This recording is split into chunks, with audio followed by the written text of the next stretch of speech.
My father had a beautiful voice. One of his friends once told me it was the kind of voice that made you want to love God more. His favorite hymn to perform was the 90 and 9. After my dad's death, it was very hard for my mom to listen to that hymn. I dreaded seeing that number appear on the hymn board in our church when I was growing up, because I knew it would make my mom cry her way through it.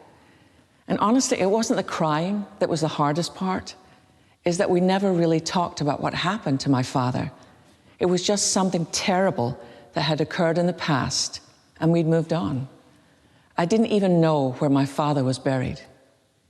Years later, I flew home to Scotland to try and put back together the missing pieces from the puzzle of my early life.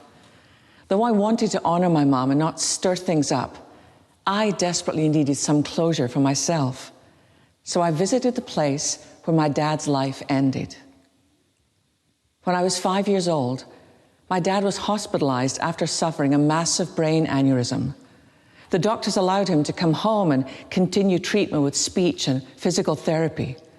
But over the next days and weeks, his personality began to change.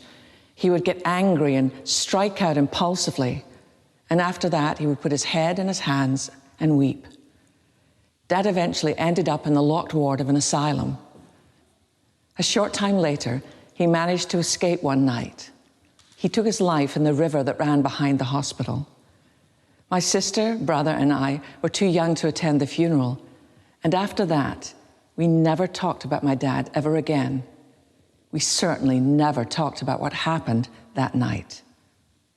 So when I flew home, I didn't even know the exact spot where he was buried. It was a cold, damp day as I drove the rental car through the gates of the hospital to the parking area. I got out of the car and pulled the collar of my coat up around my neck to keep some of the bitter wind away. I made my way through the grass down to the edge of that river. I don't know what I was looking for. Understanding? Regret? Sadness? I have no idea. But what I didn't expect to find? Hope. As I stood at the edge and looked into the clear, moving water, I felt the presence of Christ with me. I believe that in his great mercy, Christ met my father that dark night, wounded in mind and spirit, lost and sick and helpless, and carried him home. What did my dad long for that night? I'm sure just one thing: home. In that homecoming, he finally learned that the love of God is far greater than his wounds, far wider than his desperate wandering. In the deep, quiet stillness of our heart, we long for God and God alone.